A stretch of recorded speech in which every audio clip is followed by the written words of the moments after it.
Good evening. I have with me Home Minister Amit Shah on a day the government held its first cabinet meeting of the second year of NDA-2 in the capital. As the first year of Narendra Modi's second term comes to a close, India's Home Minister is live with us to answer questions on a range of issues. Amit Shah has been the master blaster in NDA's second innings, so let's go straight over to him. Amit Shah ji, आपको हमें interview देने का बहुत बहुत धन्यवाद। सबसे पहले मैं बधाई देना चाहूंगा इस सरकार को 1 साल पूरा करने के लिए। इसलिए मेरा पहला सवाल सीधा और सरल सा है, इस 1 साल में मोदी गवर्नमेंट की दूसरी पारी, ये 1 साल में आप अपनी सबसे बड़ी उपलब्धियां किसको मानते हैं? देखिए राहुल जी, 1 साल की उपलब्धियां बहुत सारी है, मगर मैं आपके माध्यम से देश की जनता को ये बताना चाहता हूं कि मोदी 1 और मोदी 2 को अलग करके नहीं देखा जा सकता, क्योंकि 2014 में जो ऐतिहासिक जनादेश मिला, जिस जनादेश के तहत बहुत लंबे अरसे के बाद एक पूर्ण बहुमत की सरकार बनी और आजादी के बाद पहली बार नॉन भारतीय जनता पार्टी को पूर्ण पार्टी मत मिला और उसका नेतृत्व मोदी जी कर रहे थे। जनादेश मोदी जी के नेतृत्व के लिए था और 5 साल तक मोदी जी ने एक महान भारत की रचना का फाउंडेशन डालने का, एक ठोस नींव डालने का काम किया और इसकी कंटिन्यूटी में ही 19 का जनादेश मिला और 19 से 20 तक का 1 साल गया है। तो मैं पहले बहुत कम समय में 14 से 19 की उपलब्धियों को भी बताना चाहूंगा, क्योंकि जब तक ये मैं लोगों को ताजा नहीं कराऊंगा तब तक 19 से 20 की बात करनी बेईमानी होगी। सबसे पहले नरेंद्र मोदी सरकार 1 की उपलब्धि है कि देश के 60 करोड़ लोग जो उपेक्षित महसूस करते थे, वो 60 करोड़ लोगों के जीवन के अंदर एक नई आशा का किरण लेकर नरेंद्र मोदी सरकार आई। उस मायने में क्योंकि 60 करोड़ लोगों का पूरा जीवन अपना रोजी रोटी में ही चला जाता है, ना वो स्वप्न देख सकते थे, ना आगे की सोच सकते थे, ना अपनी पीढ़ी को आगे बढ़ाने के लिए सोच सकते थे। इनका जीवन स्तर भी नीचे से नीचे जाता रहा था। 60 साल तक किसी ने इनकी चिंता नहीं करी थी, विशेषकर कांग्रेसी सरकारों ने। नरेंद्र मोदी सरकार ने सबसे पहले इन 60 करोड़ लोगों का जीवन स्तर को उठाने के लिए काम किया। सबसे पहला काम, जनधन योजना के तहत 31 करोड़ बैंक अकाउंट खोलकर देश में एक भी परिवार ऐसा नहीं है आज जिसके पास बैंक अकाउंट नहीं है। बैंक अकाउंट खोलने का सबसे बड़ा फायदा गरीब व्यक्ति को यह हुआ, हालांकि विपक्ष इस पर तंज कसता है कि बैंक अकाउंट को क्या करें। उनको मालूम नहीं है कि जो सरकारी मदद बिचौलियों के माध्यम से जाती थी, राजीव गांधी स्वयं कहते थे कि 1 रुपया भेजते हैं, 85 पैसा खाया जाता है, 15 पैसा पहुंचता है। तो 31 करोड़ लोगों को, 60 करोड़ परिवारों को, 60 करोड़ लोगों को, 31 करोड़ व्यक्तियों को ये डीबीटी के माध्यम से फायदा सीधा मिलने लगा। आयुष्मान भारत योजना 50 करोड़ लोगों को, उनके स्वास्थ्य की कोई व्यवस्था ही नहीं थी देश में। वो सरकारी अस्पताल तक पहुंचते थे, नहीं पहुंचते थे, महीनों तक उनको लाइन में खड़ा रहना था। आज वो 50 करोड़ लोगों को 5 लाख तक का स्वास्थ्य का पूरा खर्चा, hospitalisation, operation, post operative hospitalisation और घर पर जाने के 250 रुपया अलग से, सारी दवाइयां, सारी रिपोर्ट्स, ये सारा 5 लाख तक का भारतीय जनता पार्टी की नरेंद्र मोदी सरकार देती है।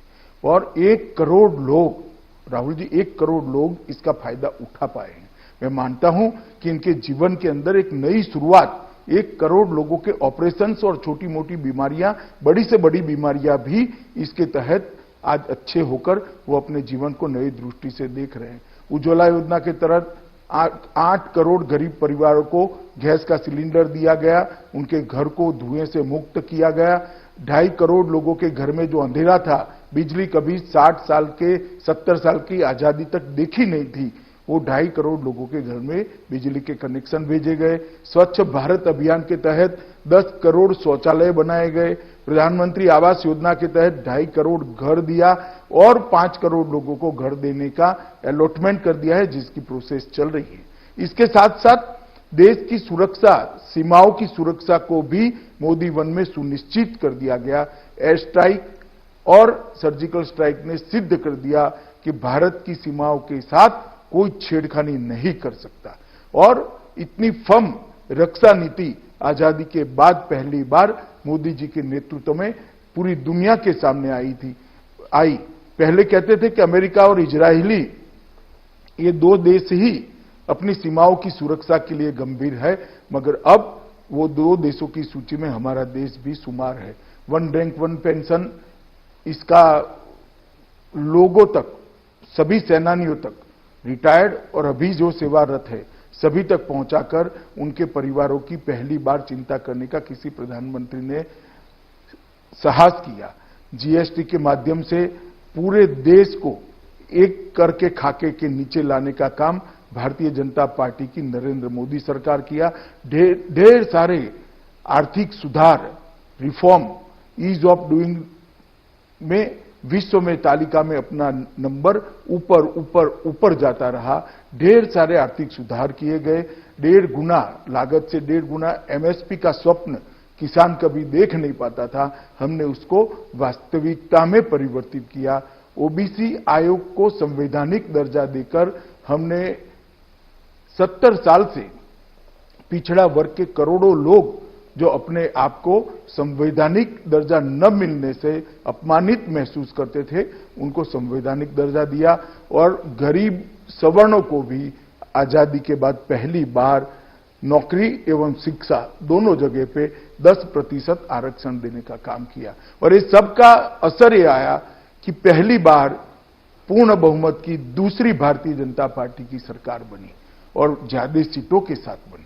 और ये जनता का आशीर्वाद लेकर मोदी जी ने 2019 में 31 मई को दूसरी पारी शुरू की। आज इसका 1 साल समाप्त हो चुका है।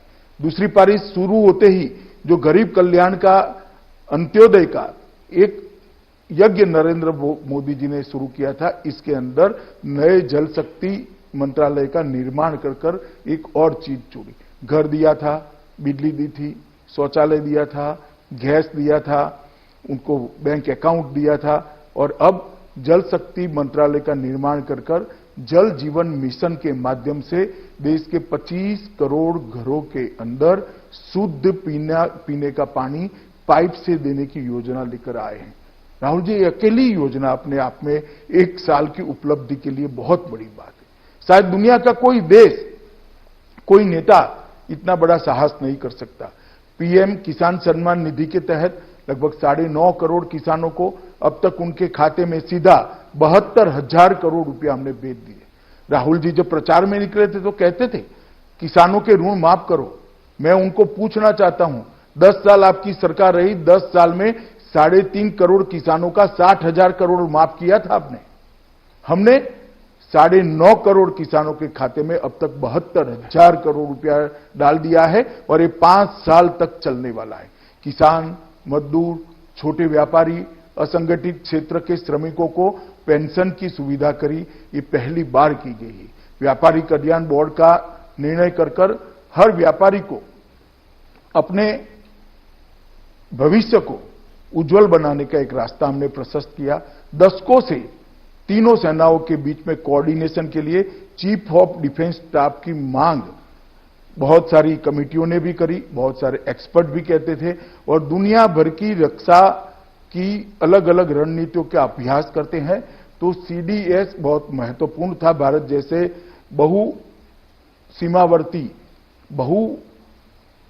सीमावर्ती देश के लिए वहां पर सीडीएस पद का नरसिप सृजन किया और सीडीएस को हमने लागू भी कर दिया। आज सीडीएस अपना काम कर रहे हैं। आरसीएफ सालों से, कांग्रेस के समय से आरसीएफ के अंदर ज्वाइन होने की चर्चा चलती थी, मगर जब आरसीएफ का असली मसौदा सामने आया और इस पर विचार किया गया कि इससे ना किसानों का भला होने वाला है, ना एमएसएमई का भला होने वाला है, ना छोटे दुकानदारों का भला होने वाला है, ना भारत के मैन्युफैक्चरिंग सेक्टर का भला होना है। एक बोल्ड डिसीजन लेते हुए, राजनीतिक इच्छा शक्ति का परिचय कराते हुए आरसीएफ को मोदी जी ने समाप्त कर दिया। हम नहीं ज्वाइन हुए और मैं मानता हूं कि बहुत बड़ा फैसला था। 6 एम्स नए बनाए गए, 75 नए मेडिकल कॉलेज बनाए गए, 5000 एमबीबीएस की सीटें बढ़ाई गई, 1000 पोस्ट ग्रेजुएट डॉक्टरों की सीटें बढ़ाई गई। आदिवासी बच्चों के लिए 450 से ज्यादा एकलव्य मॉडल रेसिडेंशियल स्कूल को बनाने का काम किया गया और मछुआरों के लिए एक अलग मंत्रालय बनाने का काम भी किया गया। और ढेर सारे ऐसे फैसले हुए राहुल जी जिसकी देश की जनता 70 साल से राह देखती थी। देश की जनता मानती थी, मांगती थी कि धारा 370 और 35 को निरस्त कर दिया जाए, क्योंकि जब तक धारा 370 और 35 है, कश्मीर का भारत के साथ जुड़ाव परमानेंट कभी हो नहीं सकता। किसी की हिम्मत नहीं थी। नरेंद्र मोदी जी ने 5 अगस्त को धारा 370 और 35 को निरस्त कर दिया और कश्मीर को हमेशा के लिए भारत का अभिन्न अंग बनाने का काम किया। 35 से हटने से पश्चिमी पाकिस्तानी शरणार्थी, छम वैली के निवासी, गोरखा सफाई कर्मचारी, महिलाओं, कश्मीरी महिलाओं को अब पूर्ण नागरिकता का अधिकार मिल गया है। इसके साथ हमने सीए भी लाया। उत्पीड़ित हिंदुओं, सिखों, बौद्ध, जैन, क्रिश्चियन नागरिक जो हमारे सीमावर्ती राष्ट्रों से आते हैं, उत्पीड़न के मारे आते हैं, उनको नागरिकता 60 साल से देने का कोई प्रावधान नहीं था। आज हमने उनको सम्मान देने का निर्णय किया। श्री राम जन्मभूमि का ऐतिहासिक फैसला आने के बाद राम जन्मभूमि निर्माण के लिए ट्रस्ट की रचना की गई और उसका मार्ग प्रशस्त कर दिया गया। जो प्रश्न अंग्रेजों के समय से लटकता था, उसका भी निराकरण यही एक साल में आया। गुरु नानक देव की 550वीं जयंती में करतारपुर साहिब कॉरिडोर की शुरुआत की। करोड़ों करोड़ों हिंदू और सिखों को करतारपुर साहिब में जाकर नानक देव जी की सेवा में मत्था टेकने के लिए एक व्यवस्था भारत सरकार ने बढ़ाई। आर्म्स एक्ट के अंदर, एसपीजी एक्ट के अंदर सुधार हुआ और सीआरपीसी, आईपीसी की सुधार की प्रक्रिया भी शुरू करी। ढेर सारे काम एक वर्ष के अंदर हुए हैं। इसके साथ आज ही देश दूसरे वर्ष की पहली कैबिनेट में आज बहुत सारी घोषणाएं हुई है। देश के किसान, देश के लघु और मध्यम उद्योग, रेहड़ी पटरी वालों के कल्याण के लिए बहुत सारे निर्णय लिए हैं। 14 फसलों पर 50 से 83% मुनाफा मिले, इस प्रकार की मिनिमम सपोर्ट प्राइस को हमने तय किया है। कृषि के 3 लाख तक के सभी कर्ज को भुगतान की तिथि को 31 अगस्त तक बढ़ाई गई है। किसानों का 3 लाख तक के लोन पर का ब्याज में 2% की छूट दी गई है। किसानों को 28,000 करोड़ की सब्सिडी की घोषणा की है। पीएम स्वनिधि योजना से फुटपाथ और रेहड़ी पटरी वालों को 10,000 रुपये तक का कर्ज देने का हमने प्रावधान करा है। एमएसएमई के लिए 50,000 करोड़ की इक्विटी का प्रस्ताव पहली बार कोई सरकार लेकर आई है और एमएसएमई के लिए 4,000 करोड़ का डिस्ट्रेस्ड एसेट फंड भी आज निर्माण करने का देश की कैबिनेट ने फैसला किया है। मैं बताना चाहता हूं राहुल जी, और सबसे बड़ी उपलब्धि 1 साल की, कोविड के सामने हम सफलतापूर्वक लड़ाई लड़े हैं और आज पूरी दुनिया कहती है कि नरेंद्र मोदी के नेतृत्व में भारत ने कोविड के खिलाफ एक सफल लड़ाई लड़ी है। सभी राज्य सरकारों को साथ में रखकर संघीय ढांचों को मजबूत करते हुए नरेंद्र भाई ने देश की जनता को कोविड के लिए लड़ने के लिए प्रेरित किया। अब तक महामारियों में, अब तक कुदरती आपदाओं में सिर्फ सरकारें लड़ाई लड़ती थी। पहली बार है कि सरकार और देश के प्रधानमंत्री के साथ 130 करोड़ की जनता कंधे से कंधा मिलाकर ये महामारी के खिलाफ लड़ रही है। मैं मानता हूं ये मोदी जी के नेतृत्व और भारतीय जनता पार्टी की सरकार की बड़ी उपलब्धि है। अमित शाह जी, आपने बहुत विस्तार से बखूबी आपने अपनी सरकार की उपलब्धियां गिनाई। करीब आपने मेरे पहले 2-3 सवालों का जवाब पहले ही उसमें दे दिया। तो मैं सीधा कोरोना पे जाना चाहूंगा। मुझे लगता है कि ये बहुत बड़ी महामारी है जिसका कि हम लोग, जिससे पूरा देश जूझ रहा है। अनलॉक 1 से क्या उम्मीद करी जा सके? अगर देखा जाए तो अभी भी जो है कोरोना काफी तेजी से बढ़ रहा है। बड़े बड़े शहरों में, काफी सारे प्रदेशों में ये तेजी से बढ़ रहा है। मृतकों की संख्या ऊपर हो रही है और हम अनलॉक 1 की बात कर रहे हैं। तो इस अनलॉक 1 से सरकार से जनता क्या अपेक्षा रखे?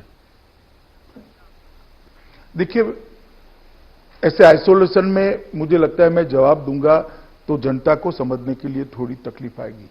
मैं आपको कोरोना के खिलाफ मोदी जी के नेतृत्व में जो रणनीति बनी और भाजपा सरकार लड़ी, इसके लिए थोड़ा डिटेल बात करना चाहता हूं। मोदी जी ने सबसे पहले जनता कर्फ्यू, घंटी बजाओ, दिया जलाओ और कोरोना वॉरियर का सम्मान कर देश की जनता को एक साथ जोड़ने का काम किया और पूरा देश एक राष्ट्र, एक जन, एक मन के सूत्र के हिसाब से कोरोना के खिलाफ लड़ा है। सभी राज्य सरकार इरिस्पेक्टिव ऑफ पॉलिटिकल पार्टी केंद्र सरकार के साथ मिलकर ये लड़ाई बहुत अच्छे तरीके से लड़ी है। और इसका परिणाम क्या निकला है? इसका परिणाम ये निकला है कि तुलनात्मक दृष्टि से विश्व के आंकड़ों को हम देखें तो हम काफी अच्छी स्थिति में हैं। मैं ये नहीं कहता हमारे यहां कोई तकलीफ नहीं हुई, मैं ये नहीं कहना चाहता हमारे यहां महामारी फैली नहीं है, हमारे यहां भी महामारी आई है, ये कुदरती आपदा है, परंतु विश्व के सापेक्ष में उसको देखना पड़ेगा, कंपेरेटिवली इसको देखना पड़ेगा।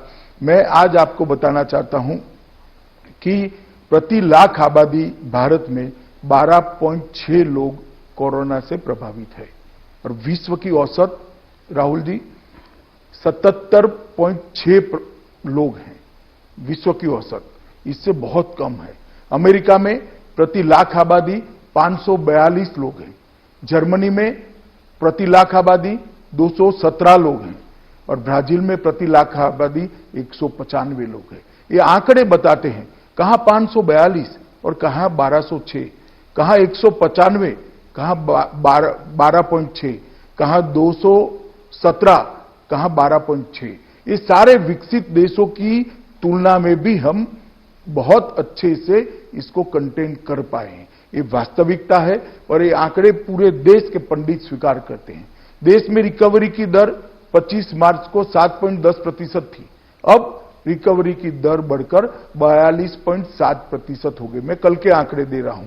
फैटेलिटी रेट, मृत्यु का दर भारत का 2.8% है, विश्व का एवरेज 6.15% है और प्रति लाख जनसंख्या मृत्यु अमेरिका में 31.6 है, ब्राजील में 12.1 है, जर्मनी में 10.2 है, वैश्विक औसत 4.7 है और भारत 0.4 पर खड़ा है। ये बताता है कि हमने कोरोना के खिलाफ बहुत अच्छे से लड़ाई लड़ी है और ये सफलता तब मिली है जब मोदी जी ने सभी राज्य सरकारों को साथ में लिया, 130 करोड़ लोगों को साथ में लिया और हम आगे बढ़े। आप जब अनलॉक 1 की बात कर रहे हैं, मैं इतना ही कहना चाहता हूं कि अब सारे जिलों के अंदर स्वास्थ्य सुविधाएं ठीक ठाक कर ली गई है। वहां होमगार्ड से लेकर पुलिस से लेकर पंचायत के कर्मचारियों की ट्रेनिंग हो चुकी है और वहां स्वास्थ्य कर्मियों की भी ट्रेनिंग हो चुकी है, सारे प्रोटोकॉल्स तय हो चुके हैं, तब जाकर अनलॉक 1 में हम आगे बढ़ रहे हैं। ये जब तक इसका टीका या दवाई नहीं मिल सकती, ढूंढी नहीं जाती, तब तक ये महामारी के साथ जीने का पूरी दुनिया ने आदत डालनी पड़ेगी, भारत ने भी डालनी पड़ेगी। परंतु लॉकडाउन पीरियड का उपयोग करते हुए नरेंद्र मोदी जी के नेतृत्व में हमने सारी व्यवस्थाओं को चुस्त दुरुस्त करने के बाद अनलॉक 1 की दिशा में गए हैं। मुझे भरोसा है अनलॉक 1 के साथ मोदी जी ने जो आत्मनिर्भर भारत का नारा दिया है, इसके साथ भारत पोस्ट कोविड दुनिया के अंदर अपना स्थान और दैदीप्यमान जगह पर ले जाएगा, ऐसा मुझे पूरा भरोसा है। अमित शाह जी, एक चित्र जो इस पूरी महामारी में भारत से उभर कर आया है वो है माइग्रेंट लेबर का, प्रवासी मजदूर का। जगह जगह पर देखा गया है कि प्रवासी मजदूर जो है वो अपने घर से निकल पड़े हैं, बड़े शहरों को छोड़कर अपने गांवों की ओर जा रहे हैं, पैदल चल रहे हैं और उनको बड़ी संकटों की जो है समस्या से निपटना पड़ा है। क्या आपको लगता है कि सरकार ने जब ये लॉकडाउन अनाउंस किया था तो कुछ जल्दीबाजी कर दी? कुछ दिन अगर रुक जाते, थोड़ा माइग्रेंट लेबर की भी बात सोचते, उनको पहले गांव भेज देते और उसके बाद लॉकडाउन लगाते, तो क्या वो ज्यादा ठीक रहता? देखिए, ऐसा कहना उचित नहीं है। अगर पहले इनको भेजने की व्यवस्था करते तो स्टैंपेड होने की पूरी संभावनाएं थी।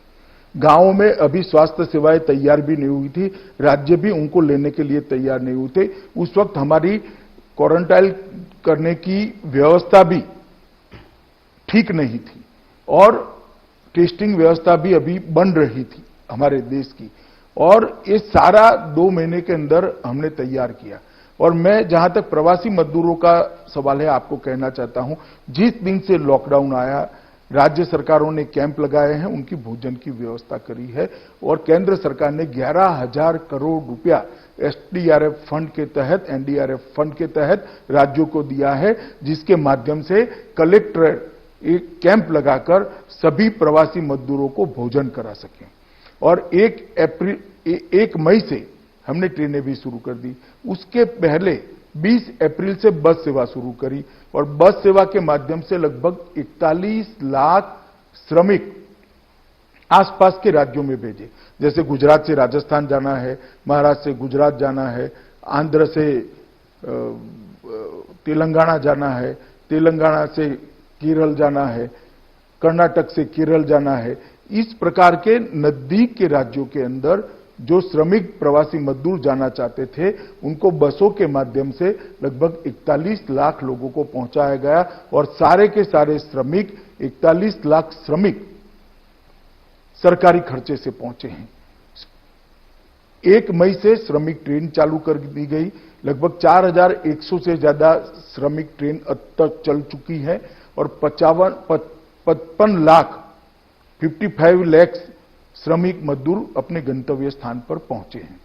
मैं स्वीकार करता हूं, कई लोगों को तकलीफ पड़ी है, उनके लिए हमारी भी संवेदना है, देश के प्रधानमंत्री की भी संवेदना है, सभी राज्य के मुख्यमंत्री भी द्रवित, परंतु ऐसा नहीं है कि व्यवस्था नहीं हुई है। कुछ लोग धैर्य खो बैठे और रोड पर चलना शुरू कर दिए। तब भी हम मूक दर्शक नहीं बने, हमने रोड पर बसें चलाई, और बसों के माध्यम से लाइन पर के किसी रेलवे स्टेशन पर उनको पहुंचाया गया, और रेलवे से उनके गांव तक पहुंचाने की व्यवस्था करी गई। फिर भी कई लोग रोड पर गए हैं। मैं इतना ही कहना चाहता हूं कि जो लोग सरकारी व्यवस्था से ट्रेनों के माध्यम से गए, इनके किराए का भी मुद्दा उठाया जाता है। मैं आज स्पष्ट करना चाहता हूं आपके कार्यक्रम के माध्यम से, सबका किराया राज्य सरकारों ने उठाया है 15%, खर्चे का 85% रेलवे ने उठाया है, भारत सरकार ने उठाया है। सबको रेलवे ने लगभग 1.25 करोड़ लोगों को मुफ्त भोजन दिया है, 2.5 करोड़ पानी की बोतल वितरित की गई है। उनके गृह राज्य के अंदर पहुंचने के बाद उनको बसों में बिठाकर क्वारंटाइन सेंटर पर पहुंचाया गया, और मुझे लगता है कि क्वारंटाइन करने के बाद उनको भी लगा कि नहीं, ये व्यवस्था ठीक है। सबको वहां राज्य सरकार के खर्चे से भोजन कराया गया, और उनको घर पर पहुंचाने की व्यवस्था की गई। साथ में टिकट प्लस 500 रुपया, कोई राज्यों ने 2,000 रुपया, कोई राज्यों ने 1,000 रुपया, कुछ राज्यों ने, यूपी जैसे राज्य ने साथ में किट भी देने का काम किया। और ये सारी योजना सुचारू रूप से चले, इसके लिए हमने बहुत प्रयास किए हैं, और इसी का नतीजा है कि 1 करोड़ 10 लाख से ज्यादा प्रवासी मजदूर आज अपने अपने घर पर पहुंचे हैं, और ढेर सारे लोगों ने अपना क्वारंटाइन पीरियड भी समाप्त कर घर पे परिवार के साथ रहना भी शुरू कर दिया है। हाँ, परंतु राहुल जी, ये बात आपकी सही है, कुछ ऐसे दृश्य हुए जो नहीं होते तो ज्यादा अच्छा था। कई राज्यों ने रिक्शाएं करी माइक वाली, और उनकी बस्तियों में घुमाया कि कोई जल्दबाजी न करे, परंतु फिर भी कुछ लोग रोड पर निकल गए हैं, और ऐसे दृश्य बने हैं। 5-6 दिन तक ये चला। उसके बाद हमने जो व्यवस्था करी वो लोग समझने लगे, और स्ट्रक्चर्ड व्यवस्था से ही जाने लगे। आज ऐसी स्थिति है कि जाने वालों की भीड़ बहुत कम है। धीरे धीरे ट्रेनें भी, आज तो शायद 70 या 80 ट्रेनों की ही डिमांड राज्यों से मिली है। आज भी केंद्र सरकार ट्रेन देने के लिए तैयार है, मगर अब ट्रेनों की डिमांड कम हुई। तो प्रवासी मजदूरों के लिए ढेर सारी चीजें हमने करी है, मगर कुछ लोग जिनको नुक्से ही निकालना है, उनको तो क्या कह सकते हैं, राहुल, इतना ही कहना चाहता हूं। राहुल गांधी जी ने कुछ हो सकता अमित शाह जी, राहुल गांधी जी ने कुछ बड़े इकोनॉमिस्ट से सलाह की है, बातचीत की है, रघुराम राजन जी से बातचीत की है, उन्होंने अभिजीत बैनर्जी से बात करके ये कहा कि ये पैसा जो है माइग्रेंट लेबर को सीधा देना चाहिए था। तो कोई स्पेशल पैकेज सरकार सोच रही है प्रवासी मजदूरों के लिए आने वाले समय में? मैं आपको बताता हूं, हमने देखिए राहुल जी एक उनकी योजना लेकर घूम रहे, 7,500 रुपया हर एक के बैंक अकाउंट में डाल दो। चुनाव में भी उन्होंने न्याय नाम से योजना घुमाई थी, मगर देश की जनता ने उसको रिजेक्ट कर दिया। वो जानते नहीं है कि योजना रिजेक्ट हो चुकी है और 1 साल हो गया, फिर भी कैसेट वहीं बज रही है। मैं आपको बताना चाहता हूं, कुल 41 करोड़ लोगों को 53,000 करोड़ रुपया भारतीय जनता पार्टी की नरेंद्र मोदी सरकार ने सीधा डीबीटी के माध्यम से इनके बैंक अकाउंट में पहुंचा है। जनधन योजना में जिनके अकाउंट है, ऐसे 20 करोड़ अकाउंट को 20,000 करोड़ रुपया पहुंचा है और 500 रुपया पहुंचने वाला है, तो और 10,000 करोड़ पहुंचेगा। वरिष्ठ नागरिक, विधवा बहनें और दिव्यांगजनों के लिए 3 करोड़ नागरिकों के लिए 2814 करोड़ गए हैं। 8.2 करोड़ किसानों को 16,394 करोड़ रुपया भेजा है। भवन निर्माण क्षेत्र में काम करने वाले श्रमिकों, कंस्ट्रक्शन में काम करने वाले श्रमिकों को 4,000 करोड़ रुपया सीधा उनके बैंक अकाउंट में गया है। और उज्ज्वला योजना के तहत 7.5 करोड़ मुफ्त सिलेंडर लाभार्थियों को पहुंचाया है। आप सिलेंडर की कॉस्ट गिन लीजिए तो 1,600 रुपया हर एक के वहां गया है और एक सिलेंडर अभी जाने वाला है। और 36 प्रदेशों में 98 लाख मैट्रिक टन गेहूं और चावल हमने बांटने का काम किया है फ्री ऑफ कॉस्ट।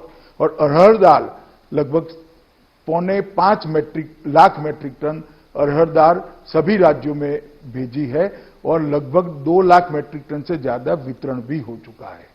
ये कैश, ये नकद सहाय नहीं है तो क्या है? ये नकद सहाय ही है। मगर राहुल जी, कुछ लोग वक्र दृष्टा होते हैं, जिनकी दृष्टि ही वक्र है तो चीज कभी सीधी नहीं दिखाई पड़ेगी उनको। और वक्र दृष्टा लोगों को देश की जनता बहुत अच्छे तरीके से जानती है, ना गंभीरता से उनको लेती है, ना उनके कहे में आती है। पर अमित शाह जी, एक बात आपको माननी पड़ेगी, इस महामारी के कारण मैं जरा प्रवासी मजदूर से आगे बढ़ता हूं। इसके कारण जो अर्थव्यवस्था में जो एक झटका लगा है, जो एक सेटबैक आया है, उससे लाखों लोगों की नौकरियां गई हैं, लोगों की सैलरी कट हुए हैं। तो ये अगर आप लोग जब सरकार में आए थे 6 साल पहले, तो हम लोग का जीडीपी 8% से ग्रो कर रहा था। आज जो है, आप किसी का भी आंकड़े ले लें, नोम्यूरा के ले लीजिए, गोल्डमैन सैक्स के ले लीजिए, अपने स्टेट बैंक ऑफ इंडिया का भी ले लें, तो सब कह रहे हैं कि -5% जीडीपी जो है साल भर में देखने को मिलेगा। तो इसको हम कैसे संभालेंगे? जो महामारी का जो इकोनॉमी पर इतना बड़ा झटका है, इसको हम कैसे संभालेंगे? देखिए राहुल जी, मैं आपको एक अलग दृष्टि से एक सवाल पूछना चाहता हूं। दुनिया में आप ऐसा कोई देश निकाल सकते हैं जिसके अर्थतंत्र पर असर नहीं पड़ेगी? ये वैश्विक महामारी है, दुनिया भर के अर्थतंत्र पर असर पड़ने वाली है, भारत के अर्थतंत्र पर भी असर पड़ेगी। तो क्या करें हम? रोना रोए इसका या इसके खिलाफ लड़े? मोदी जी ने इसके खिलाफ लड़ने का फैसला किया है और हिम्मत के साथ देश की जनता का आह्वान किया है कि अर्थतंत्र को भी हम गति देंगे। ढेर सारे रिफॉर्म्स किए गए हैं, 20 लाख करोड़ रुपए का पैकेज दिया गया है और मुझे भरोसा है देश की युवा शक्ति, श्रम शक्ति, संकल्प शक्ति और मोदी जी के नेतृत्व की ताकत पर कि ये देश आत्मविश्वास से भरपूर जगमग होकर आत्मनिर्भर बनकर एक चतुसूत्री आत्मनिर्भरता को हम वास्तविकता में बदल कर रहेंगे। और आप देखिएगा कि पोस्ट कोविड दुनिया के अंदर भारत का स्थान प्री कोविड दुनिया में जो था इससे और अच्छा बनेगा, इसका मुझे तो कम से कम भरोसा है।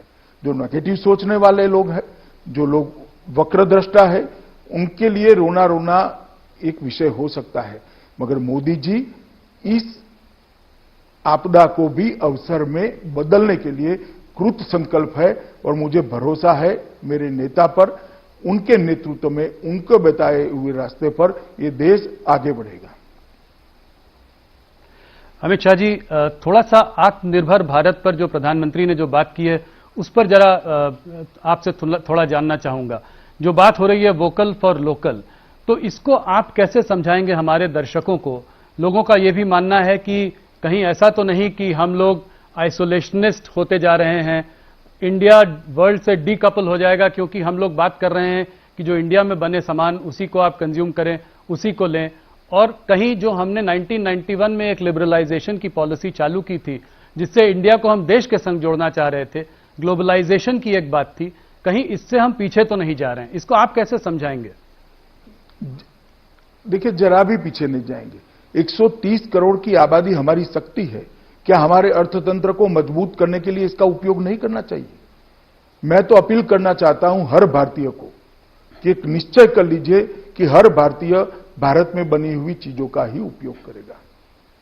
कहीं पर भी इससे भारत में निवेश कम होने की संभावना नहीं है, निवेश बढ़ेगा। और ये हमारा अधिकार है भी। 130 करोड़ की जनता अगर तय करती है कि आज से हम विदेशी चीजों का उपयोग नहीं करेंगे, तो मैं मानता हूं कि भारत की इकोनॉमी को एक बहुत बड़ा जंप मिलने वाला है और भारत के अंदर उत्पादन का सबसे बड़ा हब दुनिया में भारत बनेगा।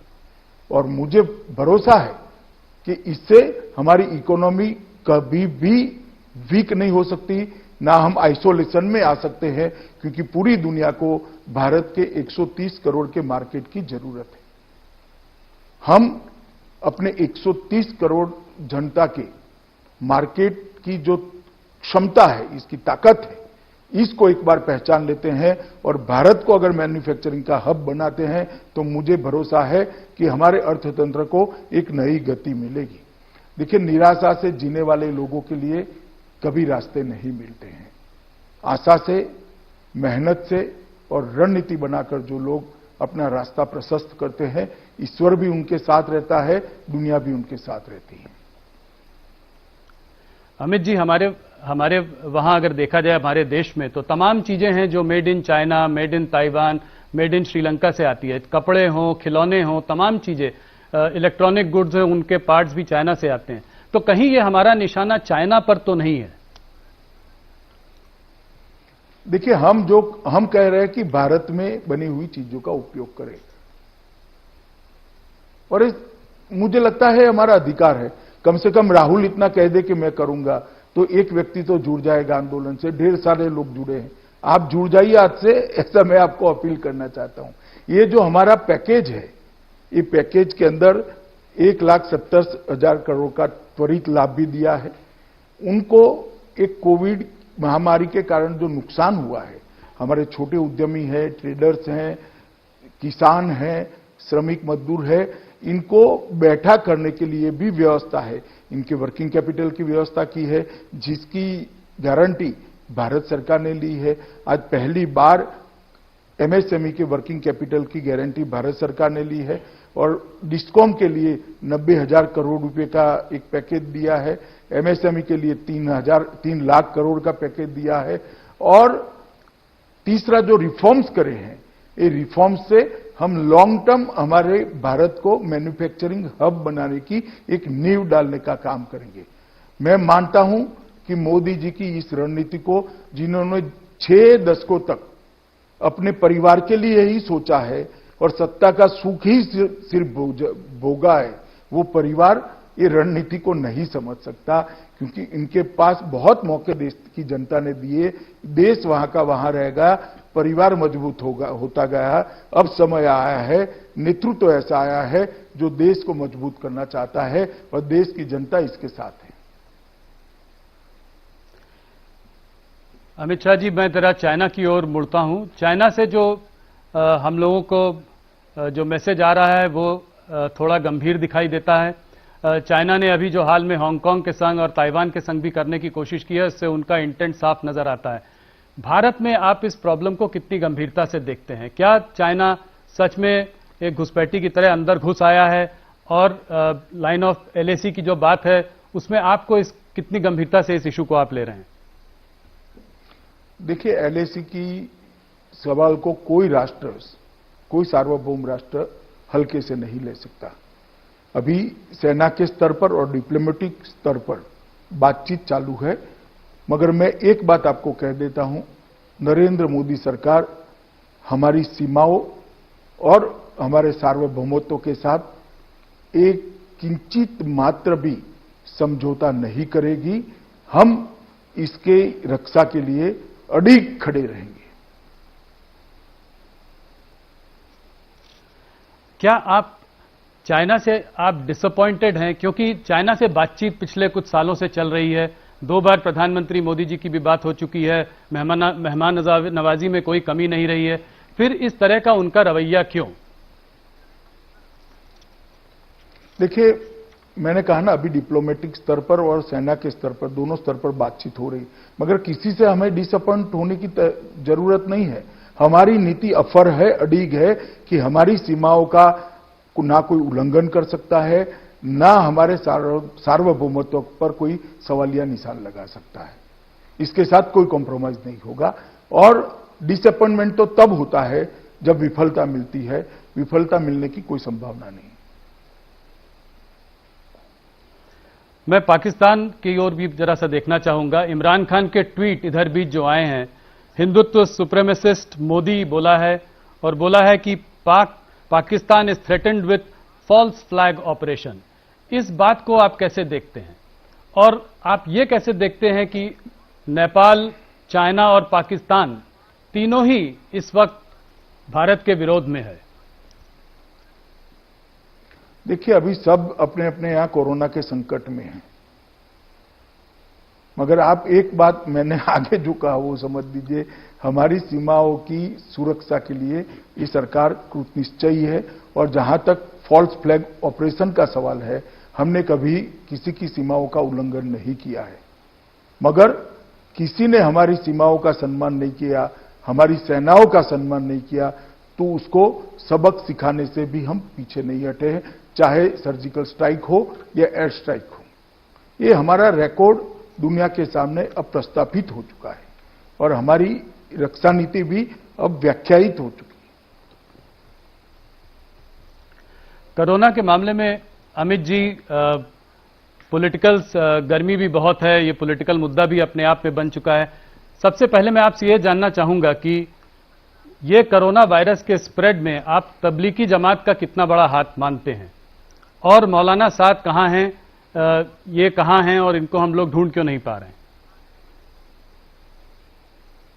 देखिए, मैं अब कहता हूं, अभी हमारी प्रायोरिटी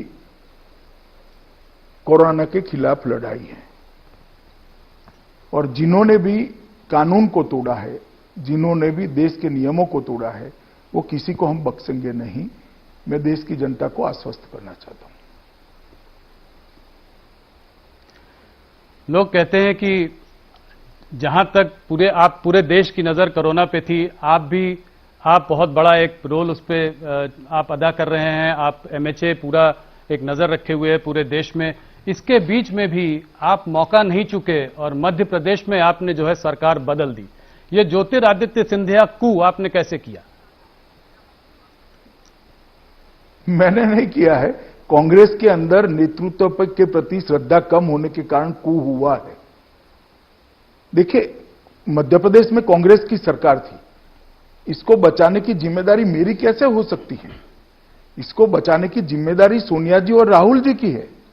उनके यहां से इनके इतने बड़े नेता नाराज होकर इस्तीफे देकर निकल गए, इतना बड़ा ग्रुप निकल गया, और किसी ने दल बदल नहीं करा है। सबने इस्तीफे दिए हैं, और बाद में भारतीय जनता पार्टी ज्वाइन करिए। अब मध्य प्रदेश की जनता तय करेगी इनका फैसला सही था या गलत था। मगर मैं स्पष्ट कर दूं, ये लॉकडाउन होने के पहले हुआ है। महाराष्ट्र में भी इस तरह की बातें चलती रहती हैं कि किसी न किसी दिन इस सरकार को डिस्टेबलाइज करने की जो है एक ऑपोजिशन का हरदम वो रहा है कि जो है भारतीय जनता पार्टी डिस्टेबलाइज करने की कोशिश कर रही है। भारतीय जनता पार्टी ने भी अपना अटैक काफी बढ़ाया इधर बीच। कोरोना में महाराष्ट्र, आपको पता है, आंकड़े काफी जैसा दिखा रहे हैं, एक काफी गंभीर स्थिति बनी हुई है। तो क्या आपको लगता है वहां पर भी भारतीय जनता पार्टी का एनसीपी से वापस बातचीत शुरू हो सकती है? वहां पे भी कुछ इस तरह की एक प्रतिक्रिया बन सकती है? आपने कहा जनता की बात, आपने कही कि जनता अगर नाखुश हो तो सत्ता। जी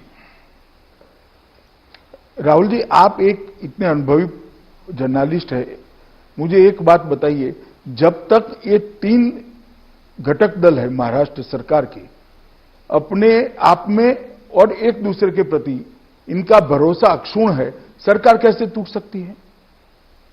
और उनका भरोसा हम तो तोड़ नहीं सकते। जो सरकार में बैठे हैं वो ही अगर सरकार से नाराज होकर बाहर निकलेंगे तो क्या हो सकता है? कोई नहीं बचा सकता। हमने कभी ऐसा प्रयास नहीं किया कि कहीं पर भी अस्थिरता आए, और विशेषकर तब जब कोरोना की लड़ाई चल रही है। नारायण राणे जी ने भी बीच में बात प्रेसिडेंट्स रूल की थी, तो इससे इस बात को और गर्मी मिल गई। नहीं, वो बयान तो दे ही सकते हैं, वो सांसद हैं, तो बयान देने में उनको कौन रोक सकता है? उनका भी वाणी स्वतंत्रता का अधिकार है। मगर केंद्र सरकार हर मोर्चे पर महाराष्ट्र सरकार के साथ खड़ी रही है कोविड की लड़ाई में। मैं आता हूं वेस्ट बंगाल की ओर। वेस्ट बंगाल में ममता बनर्जी पिछले काफी महीनों देखा गया है कि वो कोई भी केंद्र पर एक अटैक करने में चूकती नहीं है। आपके ऊपर तो खास करके ये तक कहा है कि अमित शाह जी खुद ही क्यों नहीं बंगाल की सरकार चला लेते हैं, एक तानाशाही का माहौल बना हुआ है और जो है जो चाहते हैं बिना किसी से पूछे राहुल मुझे सुन लो, पहले एक बात का जवाब दे दूं। मैं तो नहीं चला सकता। जी मैं सांसद हूं, बंगाल में जाकर मैं सरकार नहीं चला सकता, मगर इनकी इच्छा भारतीय जनता पार्टी वहां सरकार, वो बंगाल की जनता बहुत जल्द पूरी करने वाली है। चुनाव होने दीजिए, भारतीय जनता पार्टी वहां पूर्ण बहुमत के साथ सरकार बनाएगी। जिस प्रकार की अव्यवस्था वहां फैली है, बंगाल की जनता परिवर्तन चाहती है, तो उन्होंने ठीक ही कहा है कि भारतीय जनता पार्टी सरकार चला ले। उनकी मंशा बंगाल की जनता जल्दी पूरी कर दी। बीच में अभी कोरोना वायरस को लेकर भी उन्होंने कहा, जो ट्रेन जा रही थी माइग्रेंट्स को लेकर, उन्होंने कहा कि ये पॉलिटिकल कंस्पिरेसी है। उन्होंने कहा कि ये जो है क्या कहते हैं, कोरोना एक्सप्रेस बोला उसको।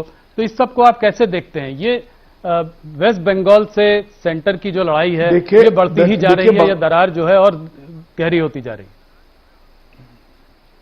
हमारी कोई लड़ाई नहीं है, मैं स्पष्ट कर दूं। यूपी के अंदर 1200 से ज्यादा ट्रेनें गई, बिहार के अंदर लगभग 1000 ट्रेनें गई हैं, बंगाल के अंदर 100 ट्रेन भी नहीं गई। और कोई बंगाली अपने राज्य के अंदर वापिस जाना चाहता है और उसको कोरोना एक्सप्रेस का नाम देना, क्या वो बंगाली का अधिकार नहीं है अपने घर वापिस जाने का? मैं आपकी चैनल के माध्यम से ममता दीदी को पूछना चाहता हूं, क्या गुनाह है वो बंगाली नागरिक का जो कहीं तमिलनाडु में बैठा है, गुजरात में बैठा है, महाराष्ट्र में बैठा है, वो अपने परिवार के साथ इस संकट के समय रहना चाहता है, तो उनको वापिस न भेजे केंद्र सरकार? और सब राज्यों ने अपने अपने प्रवासी मजदूरों को लिया है, सिर्फ बंगाल में नहीं गए, सबसे कम बंगाल ने लिया है। आज भी ट्रेनें नहीं ले रही। और मैं मानता हूं कि बंगाल की जनता ये वाक्य को चुनाव में ढंग से याद रखेगी कि जो बंगाली आ रहे हैं उनको आपने कोरोना एक्सप्रेस का नाम दिया है।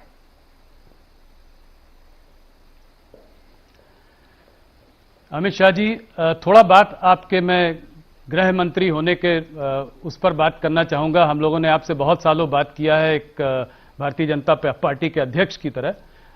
जब इस सरकार की दूसरी पारी शुरुआत हुई थी तो आपने धुरंधर बल्लेबाजी की। शुरू में आप छाए हुए थे, आप चारों तरफ आप कश्मीर का मुद्दा लेके आए, ट्रिपल तलाक हुआ, राम मंदिर का फैसला आया, सीएए, तमाम ये सब चीजें हुई। मैं कश्मीर पर जरा सा आपसे पहला सवाल करना चाहता हूं।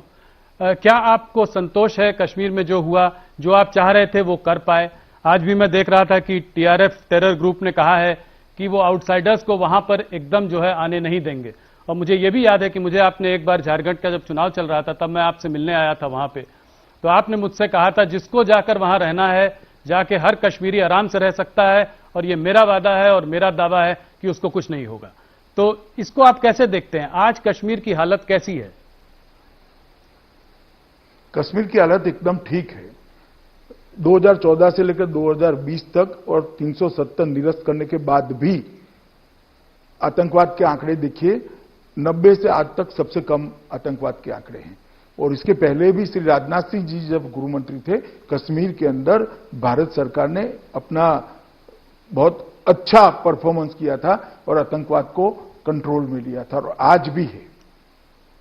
मैं कश्मीर की जनता को भी आश्वस्त करना चाहता हूं कि उग्रवाद से, आतंकवाद से कश्मीरी बच्चों को मुक्ति दिलाने का काम नरेंद्र मोदी सरकार ही कर सकती है।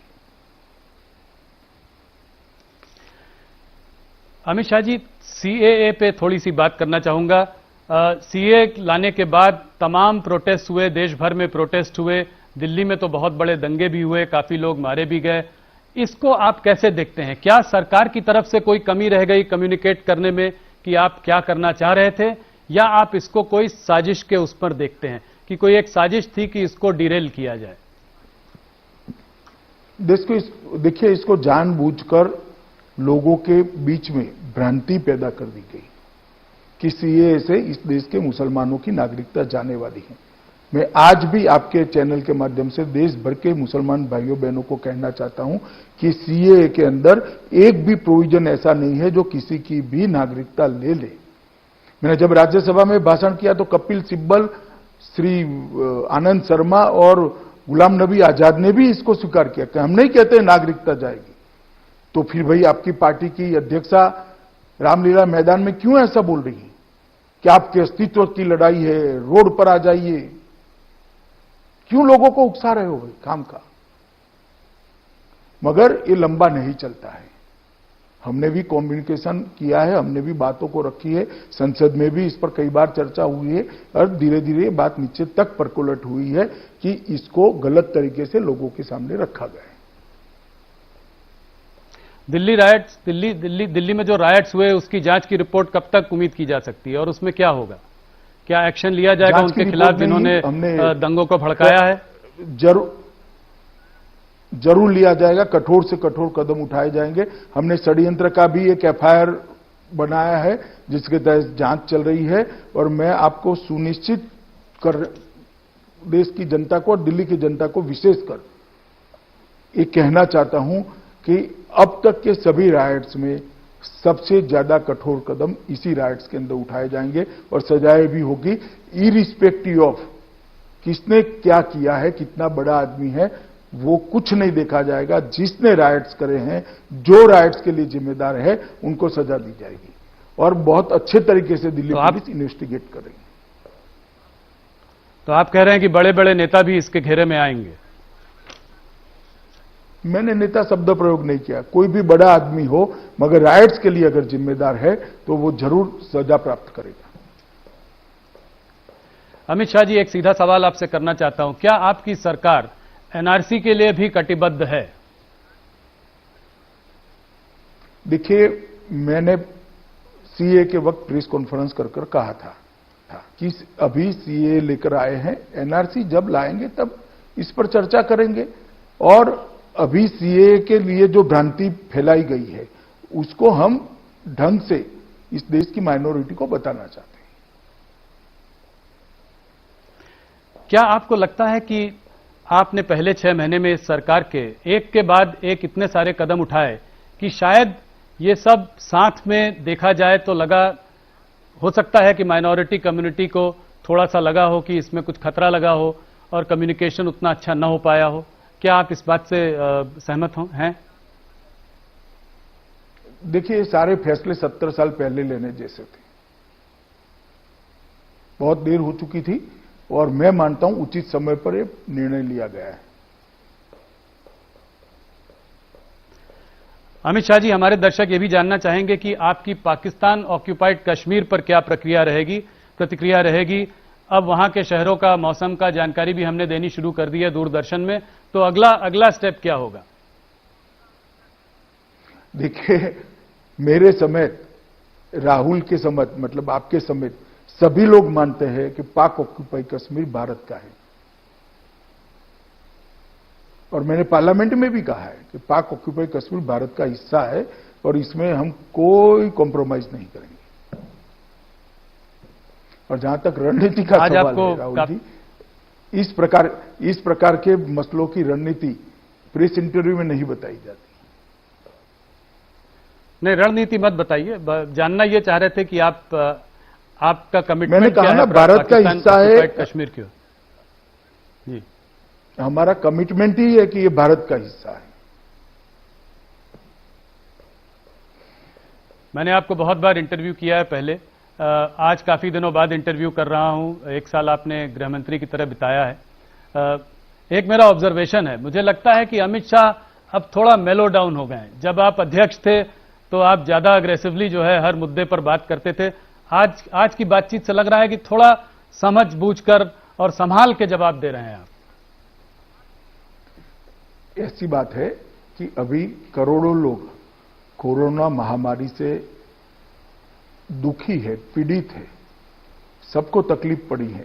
जो ग्रसित है उसको भी पड़ी है, जो कोरोना से ग्रसित नहीं है उसको भी पड़ी है। और मैं इनकी संवेदनाओं के साथ हूं। और मैं आज आपको जो जवाब दे रहा हूं वो करोड़ों भारतवासियों की तकलीफों को मेरे जहन में रखते हुए, मेरे मन में, दिल में रखते हुए आपके साथ बात कर रहा हूं राहुल जी। और मुझे लगता है कि अगर इतनी संवेदना मुझ में नहीं है तो व्यक्ति नाते, मानवीय नाते मेरी भूमिका ठीक नहीं है।